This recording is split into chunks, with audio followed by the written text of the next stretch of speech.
ខ្ញុំត្រូវបានម្ចាស់កសិដ្ឋានចាប់ខ្លួនហើយបង្ខំឲ្យបង្កាត់ពូជជាមួយនឹងជ្រូកដោយសារតែខ្ញុំបានជ្រុលឡានសម្រាប់ជ្រូកឈ្មោះតែមួយគត់នៅកសិដ្ឋានរបស់គាត់ដោយចៃដន្យជីវិតខ្ញុំបានផ្លាស់ប្ដូរទាំងស្រុងម្ចាស់កសិដ្ឋានចាប់ខ្លួនខ្ញុំហើយបង្ខំឲ្យខ្ញុំធ្វើការងារបង្កាត់ពូជជាមួយសត្វជ្រូកមេនៅកសិដ្ឋានរបស់គាត់និយាយថាគូបើខ្ញុំមិនព្រមធ្វើតាមអ្វីដែលគាត់ប្រាប់ទេខ្ញុំមិនអាចចេញពីកសិដ្ឋាននេះបានទេខ្ញុំព្យាយាមប្រឆាំងប៉ុន្តែករបស់ខ្ញុំត្រូវច្រវាក់ដៃចាក់ជាប់ទៅហើយសម្លៀកបំពាក់របស់ខ្ញុំត្រូវបានដកទុករស់នៅបែបសាបដូចជ្រូកខ្ញុំស្រែកថាខ្ញុំនឹងហៅប៉ូលីសមូលដ្ឋានចាស់2នាក់បានមកដល់ពួកគេមើលមកខ្ញុំហើយញញឹមក្រោយមកក៏ដើរចេញទៅវិញនៅពេលនោះខ្ញុំបានយល់យ៉ាងច្បាស់ក្នុងចិត្តថាប៉ូលីសទាំង2នាក់សុទ្ធតែជាគ្នាគាត់ខ្ញុំគ្មានជំរឿទៀតទេខ្ញុំក៏សម្ដែងធ្វើជាព្រមទទួលយកការរស់នៅដែលគាត់បានកំណត់ម្ចាស់កសិដ្ឋានពេញចិត្តនឹងការងាររបស់ខ្ញុំគាត់ឲ្យសម្លៀកបំពាក់ខ្ញុំមកវិញហើយបញ្ជាឲ្យខ្ញុំថែទាំជ្រូកទាំងនេះខ្ញុំបង្ខំចិត្តអត់ធ្មត់ធ្វើគ្រប់យ៉ាងឲ្យបានល្អឥតខ្ចោះពីមួយថ្ងៃទៅមួយថ្ងៃ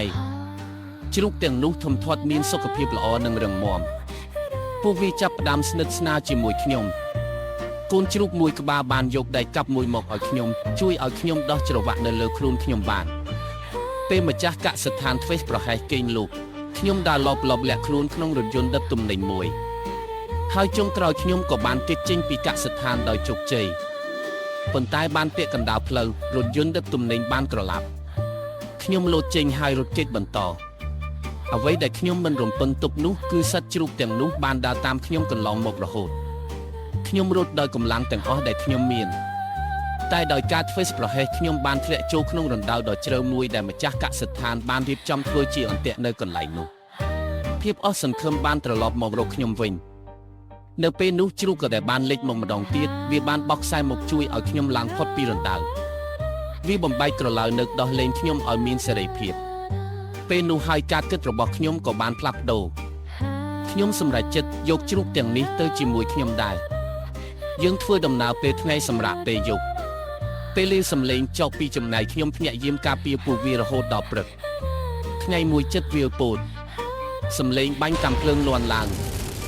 ខ្ញុំដើរតាមសំឡេងនោះហើយក៏ប្រទះឃើញម្ចាស់កសិដ្ឋានរងរបួសជើងរបស់គាត់ត្រូវគ្រាប់ពេលនោះខ្ញុំអាចសង្សឹកគាត់បាន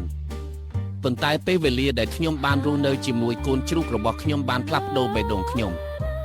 ធ្វើឲ្យខ្ញុំក្លាយជាមនុស្សទន់ភ្លន់និងសន្តោសប្រណីខ្ញុំបានយកកម្ចាស់កសិដ្ឋានត្រឡប់ទៅផ្ទះហើយស្ម័គ្រចិត្តរស់នៅក្នុងកសិដ្ឋាននេះម្ដងទៀត